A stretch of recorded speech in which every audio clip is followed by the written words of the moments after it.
Saudações, queridos, seja muito bem-vindo a mais uma aula aqui para a nossa playlist Bora Programar, onde a gente está falando sobre o Postgres. E na aula de hoje a gente vai falar sobre variáveis dentro da nossa função. Ela serve basicamente para que você possa armazenar determinados valores, enquanto você precisa, de acordo com a sua regra de negócio, calcular determinados campos, criar um record set, enfim, é você quem determina para que você vai utilizar cada uma das variáveis. Lembrando que a variável, quando você vai definir ela precisa ter um nome e ela precisa também ter um tipo.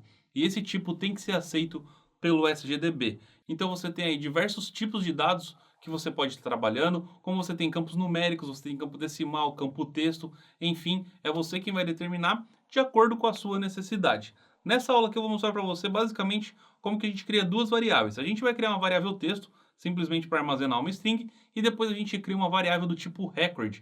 Esse record ele vai ser transformado num record set para a gente e a gente consegue salvar as informações dentro dele em dois formatos diferentes. Você pode simplesmente executar um execute com a cláusula into e salvar todas as informações do select dentro dessa sua variável, como você pode também executar um for e ao mesmo tempo que você executa esse select, você faz um laço de repetição nessas informações para que você possa aplicar a sua regra de negócio. Então, se você precisar calcular uma porcentagem, fazer o cálculo de uma outra tabela, pegar registros de outros bancos de dados, tudo isso é possível quando você está dentro de um loop de repetição. Você consegue abrir e fechar transações, enfim, é você quem determina.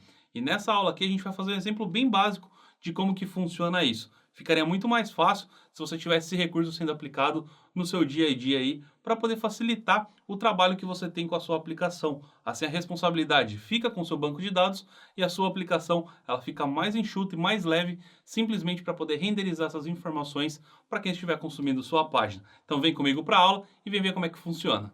Bom, pessoal, para que a gente possa começar essa aula aqui, então, na parte prática, eu já deixei separado aqui o cabeçalho que a gente utiliza para poder fazer a criação da nossa função no banco. Esse mesmo cabeçalho a gente já vem utilizando nas outras videoaulas que a gente tem aqui dentro da nossa playlist Bora Programar, e a gente vai seguir na mesma linha de raciocínio aqui. Então, basicamente, o que a gente vai fazer aqui é simplesmente uma listagem de usuários para que a gente possa ver como que funciona as variáveis aplicadas dentro da função e também a gente vai ver como percorrer um loop de acordo com que o select é executado. Para fazer isso, então, a gente vai colocar o seguinte: create function, vou colocar aqui as mesmas palavras reservadas que eu tenho acima, eu vou simplesmente transcrevendo ela aqui abaixo, eu vou criar uma função aqui simplesmente de list underline user. No meu caso aqui, eu não preciso fazer nenhuma passagem de parâmetros, então basta simplesmente abrir e fechar o meu parênteses aqui e não informar nada dentro dele. Continuando então, a gente tem aqui o returns, lembrando que aqui eu posso citar como um table ou até mesmo o tipo de dado que eu tenho dentro do meu banco de dados, como um text, um integer, um decimal, enfim, vai de acordo com a sua necessidade. Simplesmente para facilitar aqui o nosso trabalho e não ter que utilizar, por exemplo, um return table, onde eu teria que informar a estrutura da tabela de retorno, eu vou colocar aqui simplesmente um text. Assim a gente vai forçar que seja retornado uma string quando essa nossa função for executada. Passo aqui na frente o s, cifrão, cifrão, e para finalizar aqui também eu coloco o mesmo cifrão, cifrão, language pl pgsql, ponto e vírgula. E aqui dentro do corpo da minha função eu coloco o meu begin e o meu end. Então somente com isso daqui a gente já tem a nossa estrutura básica para que a gente possa criar a nossa função no banco de dados. Pois bem, então, como a gente tem um return text aqui, a gente vai setar um return. Então, eu posso colocar aqui um return e vou colocar a string que eu quero que seja retornada. Então, eu vou colocar olá, vou colocar aqui o nome do meu usuário, então vou deixar um espaçamento aqui, posso colocar uma vírgula e coloco seja bem-vindo. Somente para poder ilustrar aqui melhor a nossa aplicação. E aqui onde eu vou colocar o nome do meu usuário, eu vou utilizar uma variável para isso, que pode ser até a mesma variável que eu vou utilizar por parâmetro, ou até mesmo um campo calculado que eu posso ter de acordo com que a minha query é executada. Para que eu possa criar minha variável aqui, então, acima do begin, logo após aqui o meu cifrão, cifrão, eu posso utilizar a palavra reservada declare, e aqui abaixo eu vou colocar o nome da minha variável e também o tipo dela. Então, por exemplo, posso passar aqui o user underline name, por exemplo, até para diferenciar, vou passar simplesmente aqui o underline name, porque assim fica diferente do campo que a gente tem na tabela, assim a gente evita que as informações entrem em conflito e que fique mais claro para você saber quando está sendo chamada uma informação e quando está sendo chamada outra. Então, eu vou simplesmente criar aqui uma variável chamada uname, eu vou falar que ela é do tipo, posso até dar alguns tabs aqui para poder organizar melhor meu código, e eu passo aqui o tipo dela. Então, eu vou passar que ela vai ter um comprimento aqui de 100 posições. E agora no corpo da minha função, basta eu vir aqui, coloco o underline name e posso passar um igual com aspas simples também, Gustavo. E agora basta eu pegar esse meu name e concatenar ela aqui dentro. O nosso caractere que a gente utiliza aqui para agilizar o nosso processo dentro do Postgres é a aspa simples. Então eu vou colocar duas aspas simples aqui, que seria para fechar essa primeira e a outra para abrir a que a gente tem aqui no final. E aqui no meio eu vou colocar pipe, o underline name, espaço pipe. Isso aqui basicamente que é a mesma coisa que você tem, por exemplo, com o mais lá dentro do nosso JavaScript, ou até mesmo com o ponto final que a gente tem dentro do PHP. No caso do Postgres aqui, a gente utiliza dois caracteres para poder concatenar uma string, mas ela tem exatamente a mesma função das outras linguagens que você já está habituado. Para que a gente possa testar isso daqui então, vou selecionar aqui do meu ponto e vírgula final até o meu create, vou dar um Ctrl R aqui no meu teclado. Tivemos um erro, isso porque a gente esqueceu aqui, né, um ponto e vírgula aqui no final. Então vamos tentar aqui novamente, vou dar um Ctrl R mais uma vez. Agora sim a gente teve a função criada com sucesso. Para que a gente possa testar isso, vou vir aqui abaixo, select, e eu passo aqui list underline users, abre e fecha parênteses, ponto e vírgula no final da minha linha, executo somente aqui a chamada da minha função e a gente tem o retorno sendo mostrado aqui abaixo. Então a gente tem, olá Gustavo, seja bem-vindo.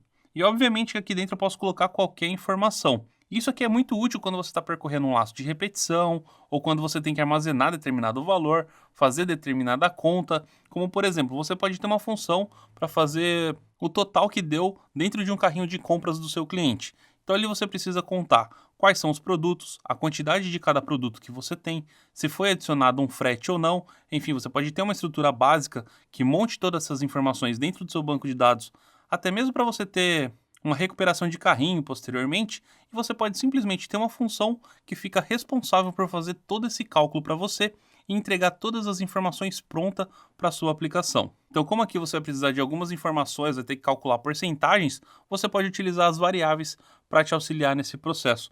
E a gente tem uma outra utilidade para as variáveis que é muito bacana também, que é você poder executar um select, executando um laço de repetição enquanto esse select é executado, populando uma variável do tipo record. Então, para poder fazer um teste aqui para você mostrar como que isso funciona, eu vou fazer o seguinte, vou vir aqui no final, vou colocar aqui então uma variável chamada users underline hack de record, e aqui na frente vou passar qual que é o tipo dela. Então, posso passar aqui simplesmente a palavra reservada record. Então, isso aqui vai ser criado um record set em tempo de execução enquanto a gente estiver executando a nossa função. E para poder popular essa variável aqui, basicamente que a gente tem dois formatos mais simples que a gente pode fazer isso.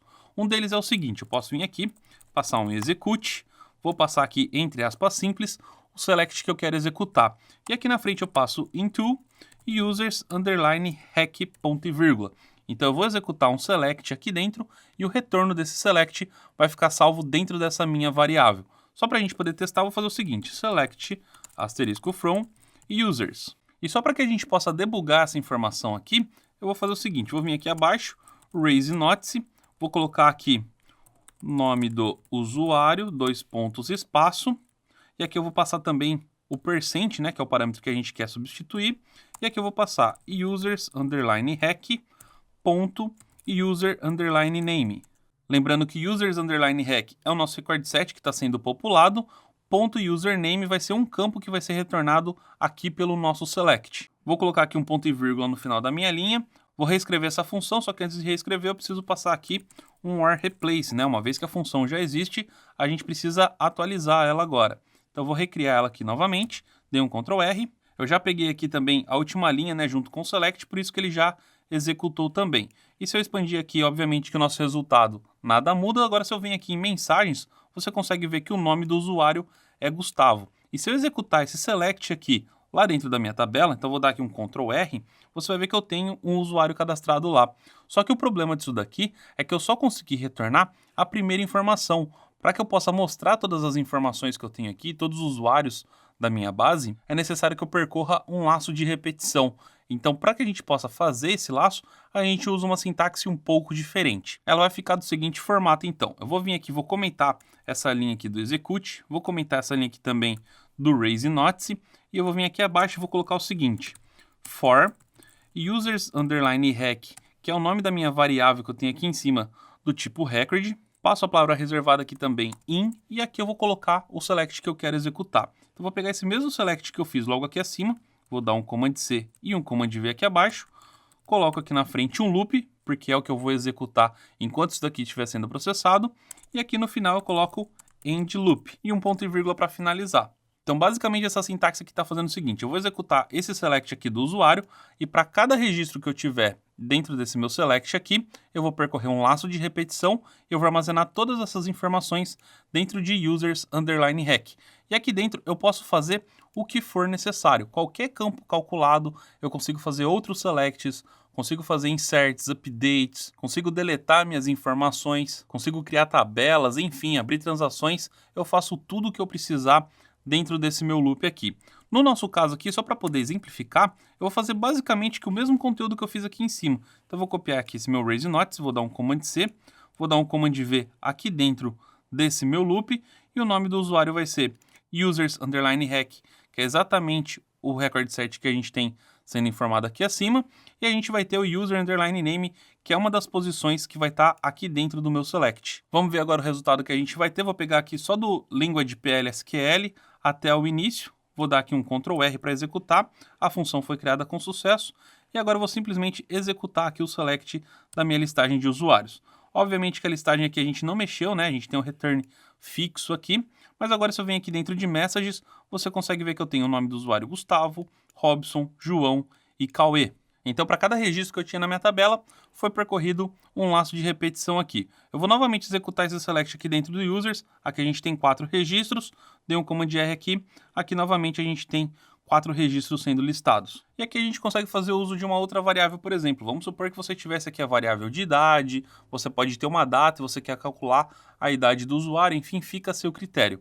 Como a gente não tem nenhuma outra informação pronta já aqui dentro da nossa tabela, só para poder exemplificar ainda mais o uso disso aqui para você, a gente pode fazer um somatório de todos os IDs que forem retornados por esse nosso select aqui. E para fazer isso, a gente pode seguir da seguinte forma. Vou vir aqui então, vou criar uma variável chamada sum_pkey, ou seja, o somatório da minha primary key aqui que eu tenho dessa minha tabela, e eu vou colocar que o tipo dela aqui vai ser bigInt. Obviamente que a gente nem precisaria utilizar o bigInt aqui, né? Você pode utilizar o smallInt, já iria nos atender nessa situação, mas como a gente tem 4 registros aqui, a gente pode utilizar nesse mesmo formato. E para fazer o somatório, então, eu vou pegar essa minha variável que eu tenho aqui, vou dar um Command C, logo acima aqui do meu for, assim como a gente tem na linguagem de programação, eu vou colocar aqui ela com o valor zerado aqui, que é para que a gente possa colocar uma propriedade nela e já deixar ela com valor pré-estabelecido. E para cada vez que a gente percorrer aqui o nosso loop, eu vou fazer o seguinte, eu vou mostrar o nome do usuário e aqui abaixo eu vou colocar que o sum_pkey é igual a ele mesmo, só que agora somando o users_hack.user_id. Ponto e vírgula para finalizar. E só para a gente ver isso no final, eu vou vir aqui fora do meu loop agora, eu vou criar mais um raise notice e vou colocar aqui a mensagem. A somatória dos valores foi 2 pontos espaço %, e aqui na frente eu passo o sum_pkey. Ponto e vírgula para finalizar, vamos ver se esse nosso teste aqui está funcionando legal. Então, novamente, eu vou executar aqui a criação da minha função novamente, dou um Ctrl R, foi executado com sucesso, e agora eu venho aqui e executo novamente a chamada. Obviamente que o nosso retorno a gente não alterou, continua normal aqui, e agora eu venho aqui dentro de Messages, e a gente consegue ver aqui que a somatória dos valores foi 10. Para que a gente possa tirar a prova dos 9, então, vou vir aqui executar novamente aqui o nosso select, 1 mais 2, 3, mais 3, 6, mais 4, 10. Então, o nosso resultado está certinho com o que a gente precisa. E esse é somente um dos exemplos que você pode utilizar dentro da sua aplicação para poder montar os seus campos calculados. E assim como você viu o for nessa aula, você tem também sintaxes como case, for each, loop, continue e diversas outras informações que podem cada vez mais estar incrementando a sua query em busca sempre de uma melhor performance da sua aplicação. Viu como que é bastante simples você trabalhar com variável dentro da função do seu banco de dados? Basicamente o que você precisa é utilizar o declare acima do seu begin, declarar todas as variáveis e o tipo de cada uma delas e executar isso no corpo da sua função, assim como em qualquer outra linguagem de programação que você já está habituado a trabalhar. E na próxima aula eu vou te mostrar como que você pode utilizar o dblink, que na minha opinião é o principal ativo que você tem dentro do Postgres quando você quer trabalhar com mais de um banco de dados ou com mais de um servidor. Então, se você tem a ideia de trabalhar com um SaaS ou uma plataforma multi-tenant multi-server, onde você possa ter diversos servidores, diversos bancos de dados para poder estar gerenciando, o Postgres pode ser uma boa pedida justamente por conta desse recurso que eu vou te mostrar na nossa próxima aula. Então não se esquece, aqui abaixo eu vou estar disponível para responder a sua dúvida, a sua questão, sugestões de próximos conteúdos. Não se esquece de se inscrever no nosso canal e clicar no sininho, deixar aquele gostei para a gente saber que você está acompanhando o nosso vídeo. Eu te deixo um forte abraço e eu te vejo na próxima aula.